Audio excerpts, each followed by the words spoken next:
charm. I've had a terrible time just trying to record this game, and talk about shit. So I'm gonna just sit in the corner, while you get to overlook this gorgeous vista. So I beat Fallout 4 in the DLC, did a segment on it, and then the audio didn't record on the segment. Nuka World and Far Harbor's DLCs were great.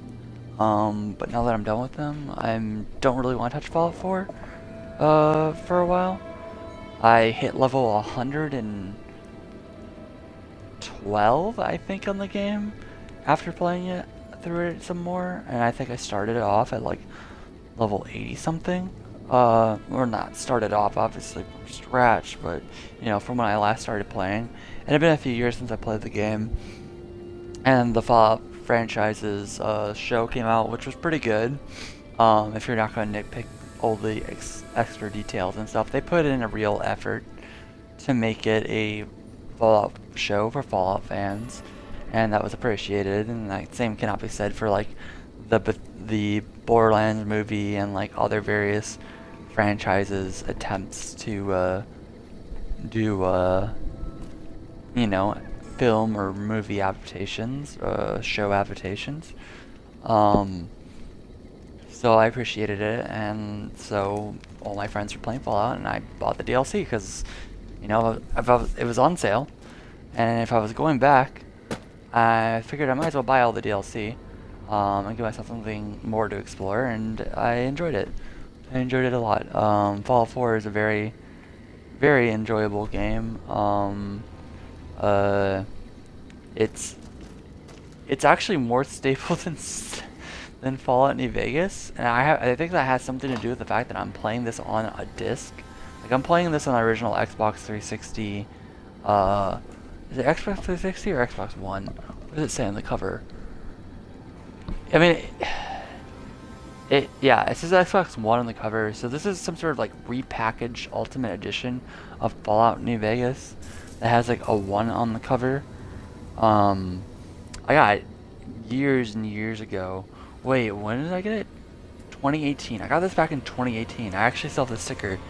With at least this is when they put the price tag on it. It could have been after 2018. But I think about this all the way back in 2018.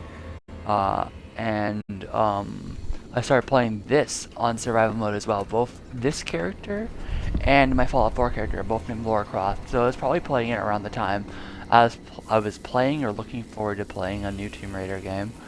And I was playing them both on survival mode, because I think they were calling like in their new trilogy, they like to refer to Laura as like the true survivor or something like that. And so it's just like that's like the right reference for like one of my characters are named Lara Croft. Also, like, I did kind of expect the characters to be smooth talkers and good with guns, and stuff like that. Two things. Well, I mean, Tomb Raider usually lets the gun speak for her, but you know, there are times where she has something witty to say. So I don't know. That's how the characters in these two games started. And I'm gonna beat The Great Divide. Hopefully, if it stops crashing at me, I won't be able to stream it because whenever anything minorly intensive happens while I'm streaming, the game likes to crash. And even when I'm not streaming, I will say it loves to crash.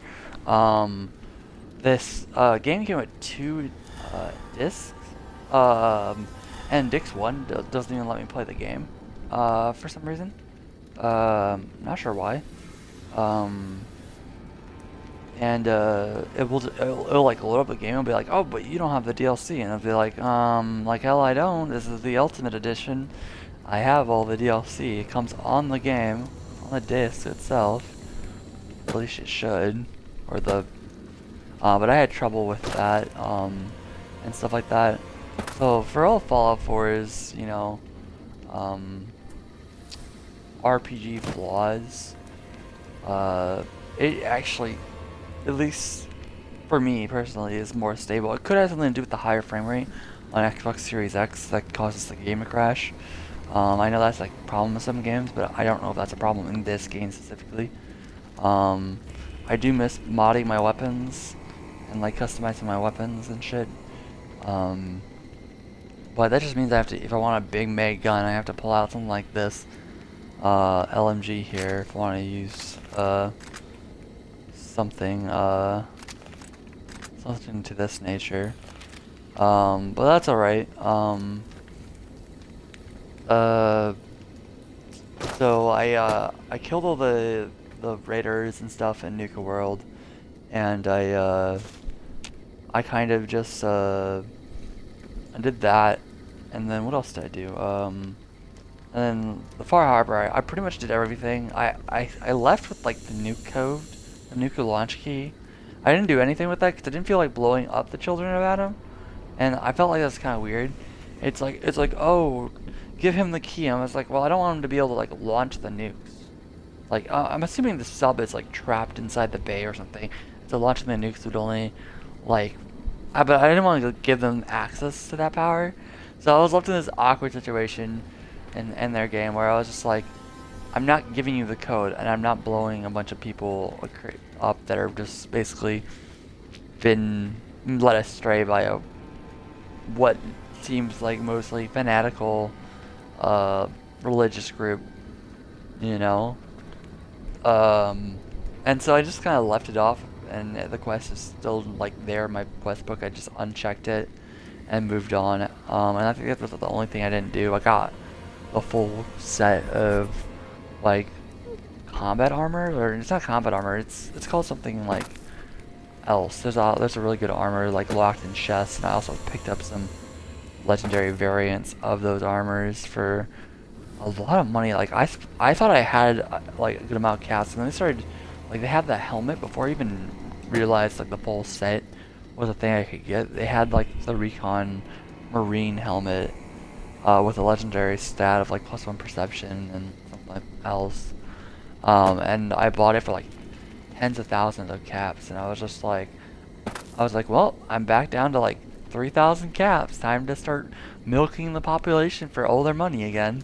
And then I built up another 10,000. I found another piece, and I was just like, well, they got all of my caps again. So the Far Harbor DLC was very enjoyable. The quest where you build the little memory blocks, I actually liked the quest up until the very last one, where they made it like so large and so complex. It was infuriating. Like I liked it better when it was just like small little bite-sized things, you know, and you could take a pause at any time and just not you didn't have to do it all in one go. You could like come back, you'd stop, save, do something else, come back if you wanted to. I extorted people. In Fallout 4, I always extort people for money whenever possible, because like there's just like they get angry at you and be like, that's enough caps I have, but you don't lose reputation with them. You don't like nothing happens. You just get their money. They sound pissed off, and then you're all hunky dory after that. After you extort them for money, using your amazing charisma. It's probably one of the big downsides. I'll do it every single time because it's just profitable, you know, easily gaining like hundreds, sometimes thousands of more caps in some rare situations, just because you can convince someone. I did kill Machete Mike or whatever his name was, because he was like, I'll buy that off of you for 3,000, and I was just like, I went to pickpocket him. I'm like, oh, so you have the caps on you. It's not like he was gonna pull it from some invisible, like, auto-generated source as soon as I chose the option to sell them like some sort of like tools or something. And I'm like, I need this for the villagers. I'll kill you, take your caps. And then like someone's like, oh, Machete Mike's dead at the end when because I had told Shoes to let Dima hand himself over, and I was just like, we were out in the middle of bumfuck nowhere. And not even he knew I was killed him. Like I one-shot him from sneak, And it's just like, I think that the outsider's involved in his death, but I have no proof. And it's just like, whoa, whoa, whoa! I helped out the city. Why would you think I killed him? I had nothing to do with him. It's not like he left a note like, oh, I need to get these tools, or maybe he did. I'm not sure. But like, what, why? Dude, my city makes everything like kind of scummy written on him, including trying to like literally like camping out and waiting until I got the tools because he was too much of a wuss to go in and grab them himself. I was like, no, you should have asked me before they asked me. Like I said, Nuka World, I didn't get to do like the flag raising. That's something I found out through a video, because I decided to kill everyone. Like they let me kill everyone, and that was kind of nice. But like if there was a way to like do the quests, I probably could have done the quests, done like the little rallied with a certain bandit quest, but like my character isn't like a bandit. You know, so I just shot everyone up, and even with the increased difficulty, like I died a few times, but even with the increased difficulty, I gunned everyone down with hardly any problem. I just used a lot of jet. I don't generally use jet, but it's very useful in pinch situations where you need to put a lot of bullets into a lot of targets, and you don't want to take damage. Jet's almost a form of damage negation in that sense. And of course I used other things to negate damage as well. And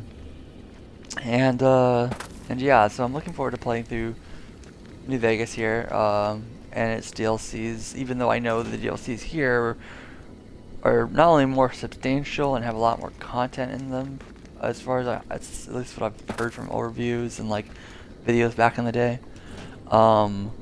But also, like, just like, hold up.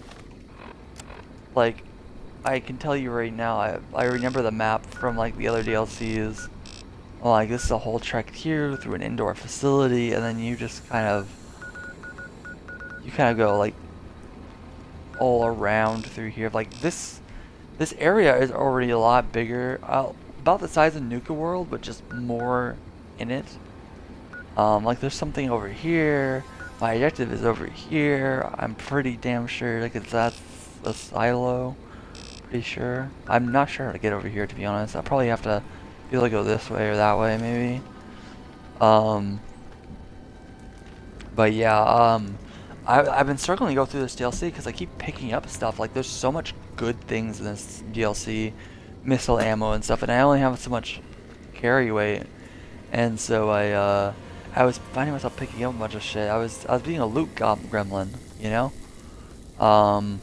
And so I was just overweighting myself. So I'm determined to make it through this DLC with the guns on my back. I'll probably have to go back and get more guns, more ammo. I picked up as much ammo as I could for these guns, because I thought it was gonna be enough, but I'm already running low on LMG ammo. The shotgun ammo is looking kind of bleak here. I only have about 4 megs of that, and the sniper rifle is a little unwieldy, not gonna lie, but it is also my favorite weapon in the game. The anti-material rifle, 50 caliber rifle, is by far my favorite thing to use in this game. I wish you could put a silencer on it. Like I said, that's why I kind of wish I could do stuff, because I kind of would love to just start popping shots, and it's not like I can't pop shots from like super far away. Like my character needs more strength. Like the weapon sway with like both these guns is like terrible because I don't have the strength to use them. But yeah, I'm gonna stop streaming and proceed to watch the same dialogue I've already watched, because my game crashed as soon as I entered these double set of doors. Like there's doors and more doors. So yeah, I will have a